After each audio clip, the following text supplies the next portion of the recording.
Hello everyone. In this video, I will show you how to fix the Windows update is managed by your organization error on Windows 11. First, open Settings on your computer. Go to Accounts, then click on Access Work or School. Here, you may see one or more connected accounts. These are often the reasons for this message. Click on each account and choose Disconnect. After removing all listed accounts, restart your computer. This step alone fixes the issue for most users. If the problem is still there, you can try a simple command. Click on the Start menu, type CMD, then right-click on Command Prompt and choose Run as Administrator.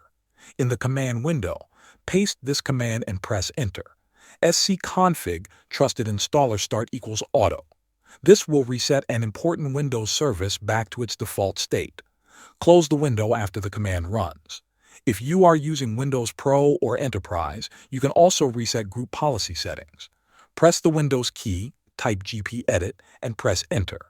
In the window that opens, go to Computer Configuration, then Administrative Templates, then Windows Components, and then Windows Update. Find Configure Automatic Updates and double-click on it.